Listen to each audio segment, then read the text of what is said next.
Well, welcome to Pure Pop Radio and Conversation. And this is going to be fun because this is a little different than what we normally do on this show because this is a unique situation. Everybody, well, not everybody, but most everybody, if you breathe and you've been alive for a couple of months, you know what WandaVision is, a Marvel series on Disney Plus. And it's about as different from a Marvel series, at least 3/4 of the way through anyway, that Marvel has ever been. Affectionate looks at old sitcoms, and even right down to how they look and how they sound and laugh tracks and the whole bit, and all to illustrate the love affair between Wanda and the Vision, or Vision and his various permutations. I have to admit, Timmy Sean is here because Timmy has done a rocked up version of this. I mean, he has completely blown it up and made it into this whole thing, which is great.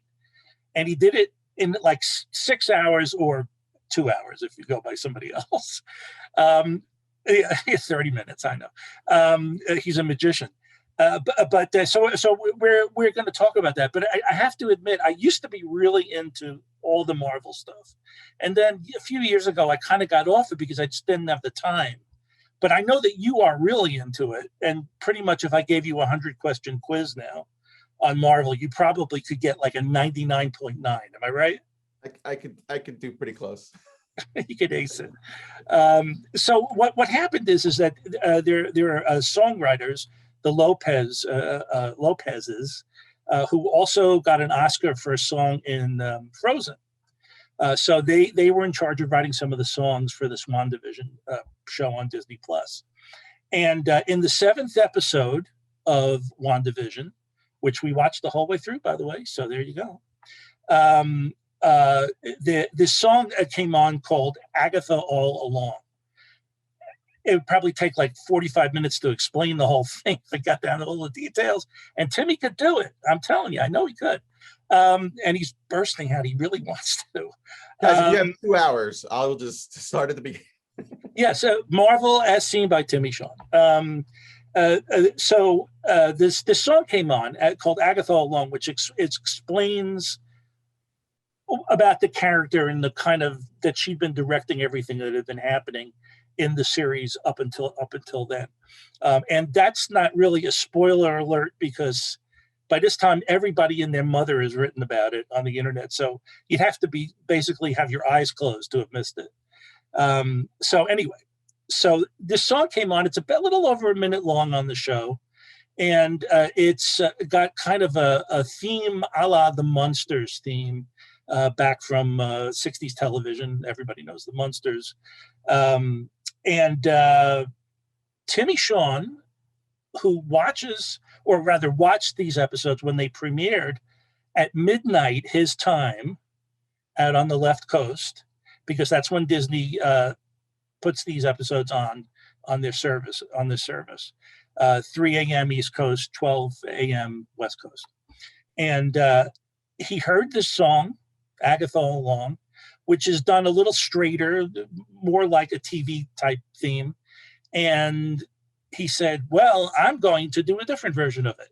And in the space of like 6 hours, he broke all the parts apart, got the chord structure, got the lyrics, got everything about it, even the little tag at the end after the song is over, which I thought was pretty cute. I like that. And it was on the internet. And you'd think that would have been the end of it. You know, I mean, Timmy's fans would have seen it and that would have been the end of it. But no, he created a whole media firestorm over this thing. And he's been written about in the New York Times and Variety and like 100 million other publications.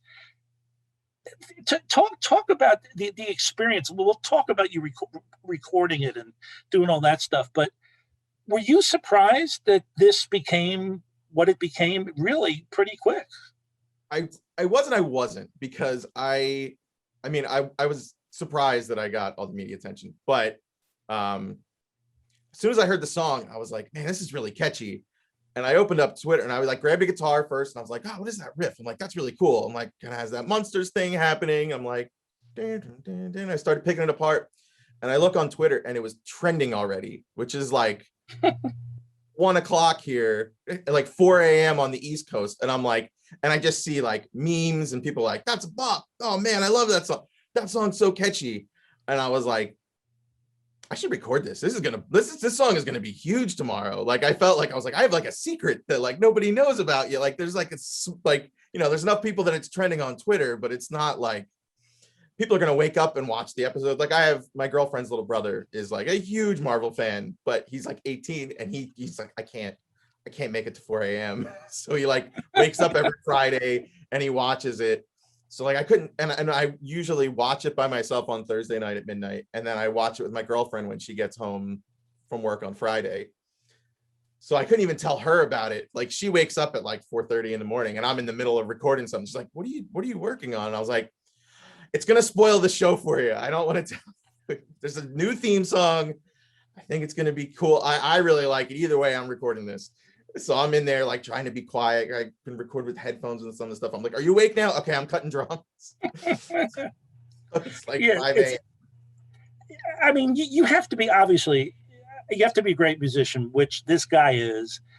We've been following his stuff ever since the Songs of the Week project. And you know, it seems like it was just yesterday, but it was actually almost 6 years ago, believe it or not. Years ago. I know. Every single week I wrote about it on the Pure Pop Radio website. We covered it. Thank you. I really appreciate that.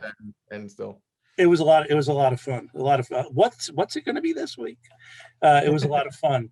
But now he's also got a new album out, which we're going to talk about in a separate show. So if you're waiting for that discussion, that will happen in another show.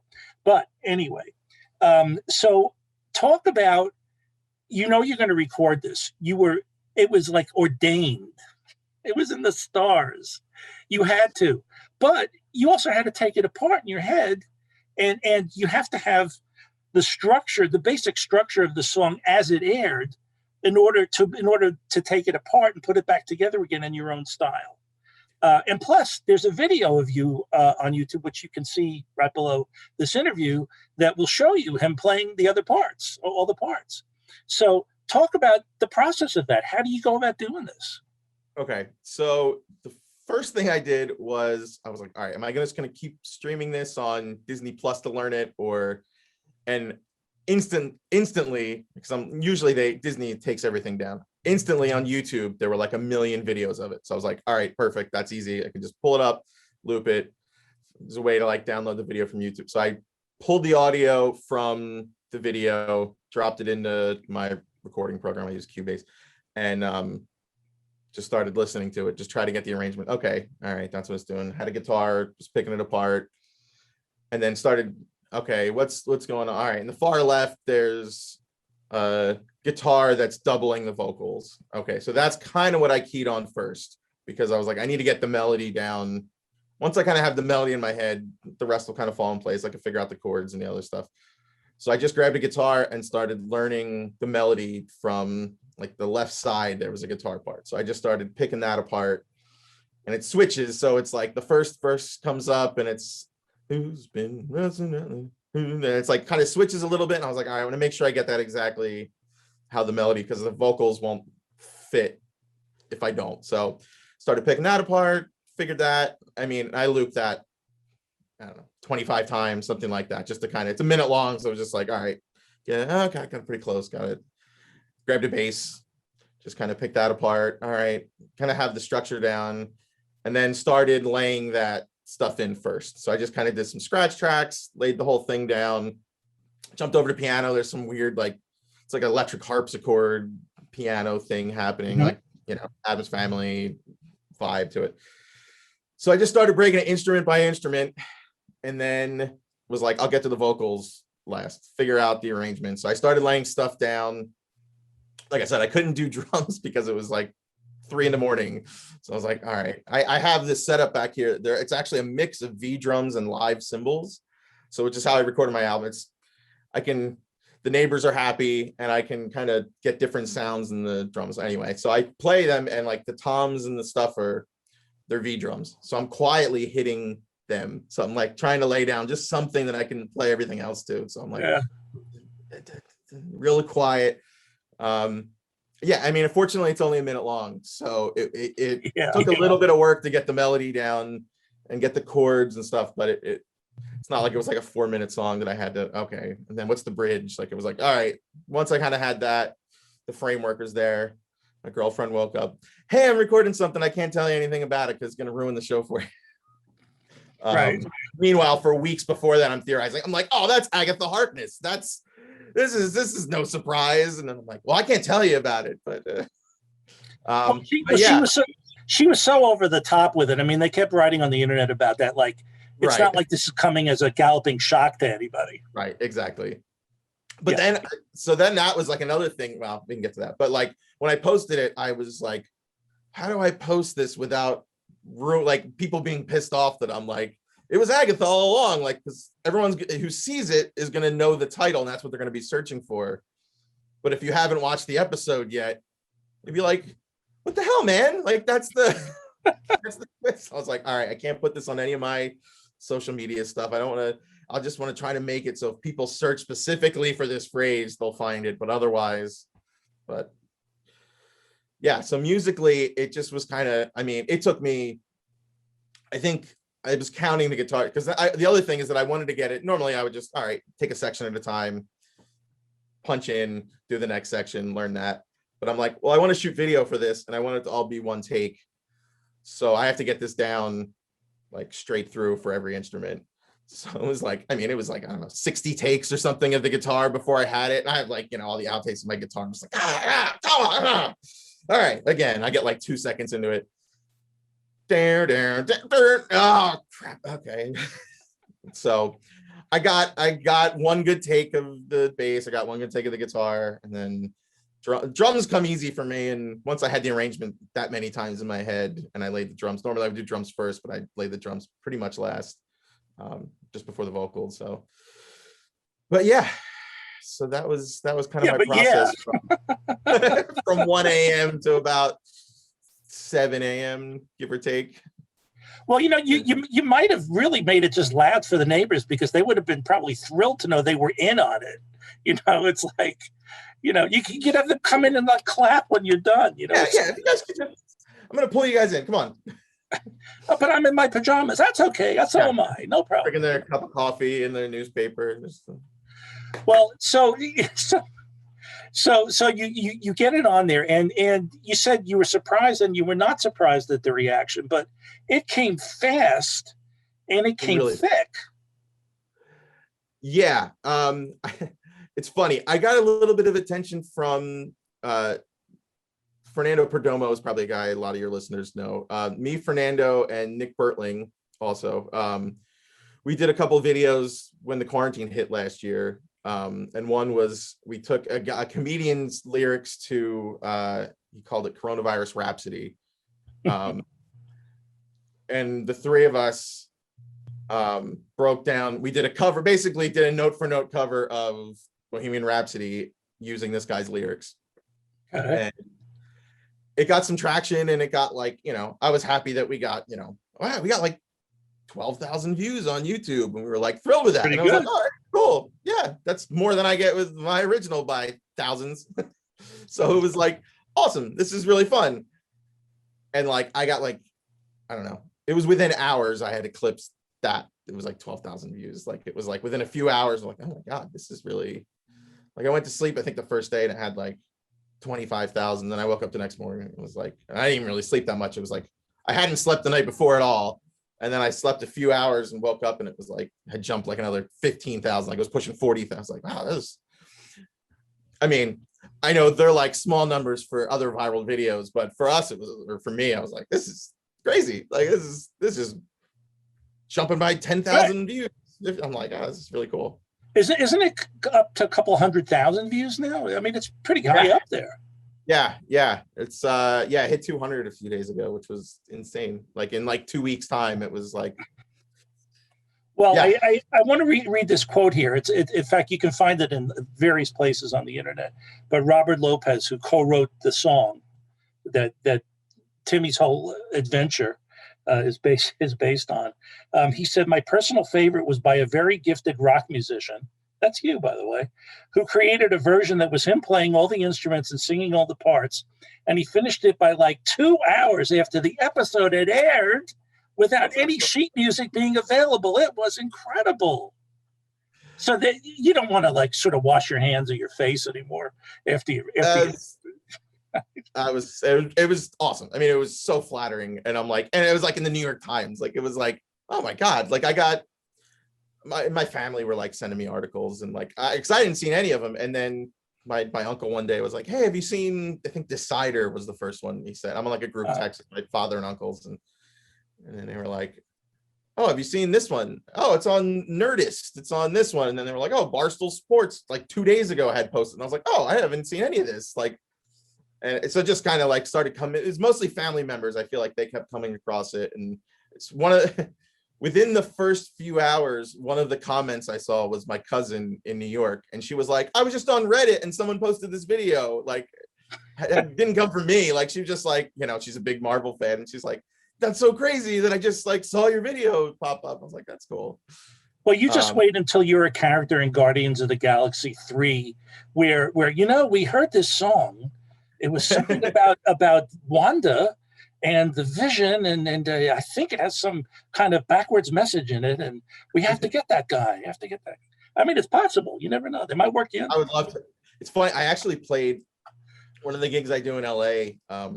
I drum, and it's like we do like parties and stuff.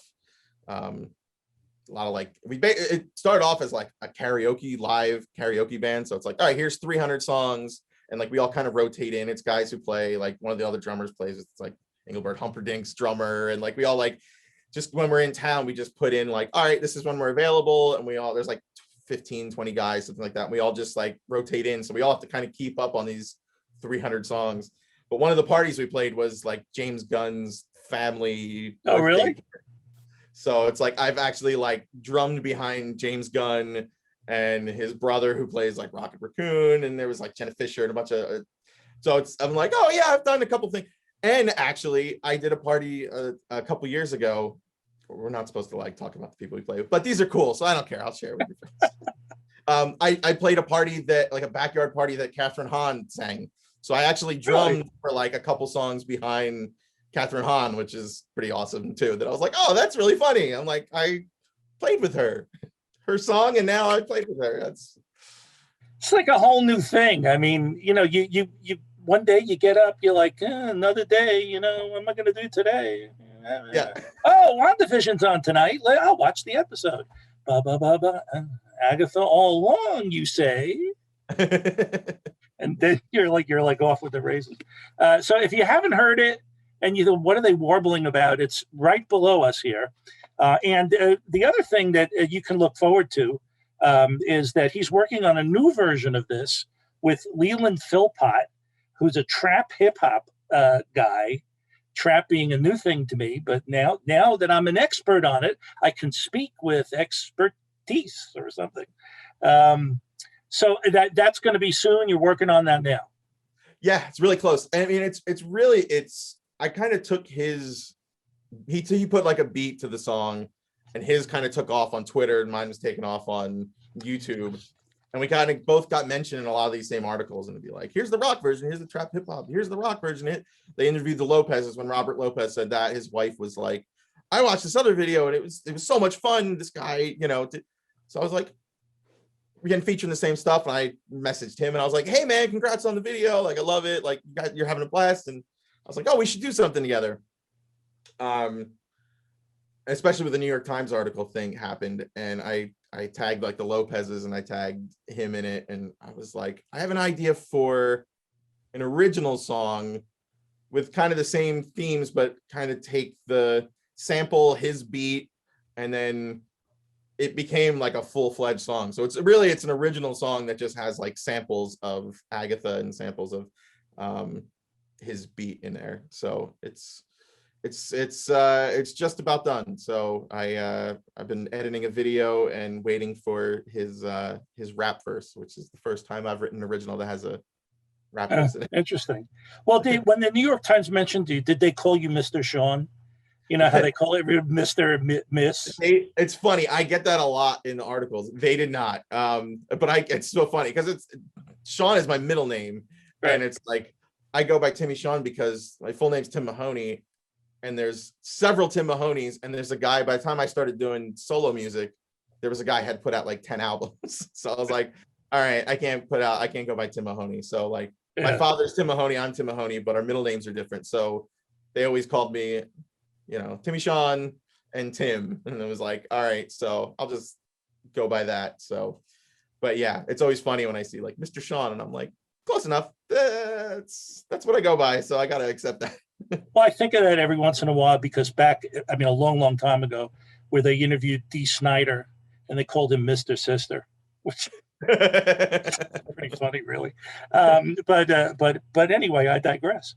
So here it is. So let me ask you this: doing this exercise, which has developed into a whole thing, has it done anything for the way you think about maybe that you'd want to like work on other theme songs, turning them into rock versions, or I don't know, disco, or electronic, or I mean, do you have is it sparking ideas? It definitely is. I've been trying to figure out like what is it about. I mean, I know it's that specific song that was kind of like a little zeitgeist pop culture thing for like a week, but like.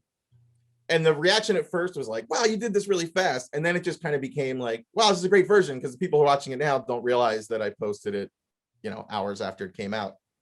And they seemed to all really be enjoying it. And I was like, all right, so like I've picked up a lot of, picked up 1,000 subscribers, like people who are like, I want to keep seeing content. I'm like, what is it exactly that they like enjoyed about, you know what I mean? Like, it's like, is it just covers in general? Is it theme songs? Like, is it, I always was an original artist, so I'm trying to figure out like, how can I pull them to be like, hey, this is what I do, and this is, but also check out this, like, here's an album I wrote too.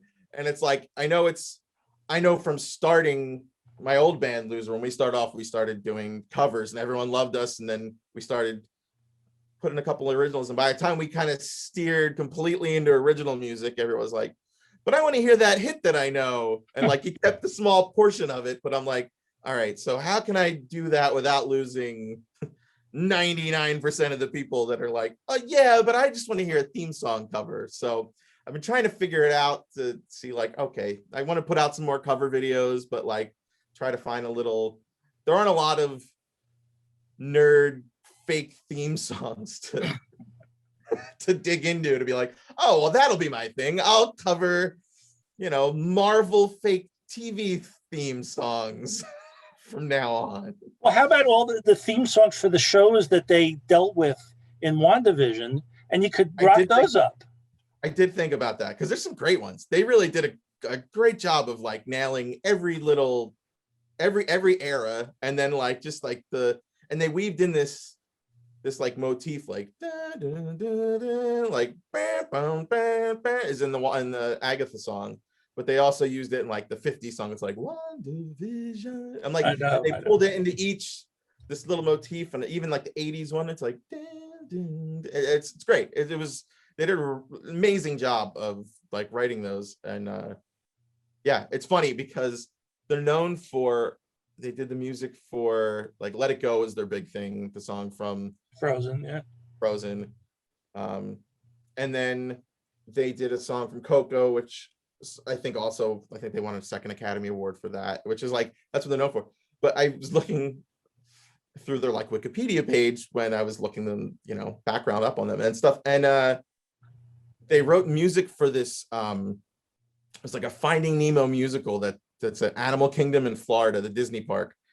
And I go with my girlfriend's family a lot down there, and there's a Good Vibrations ripoff in that show that like, it's like straight up just like has like the theremin, the whole thing.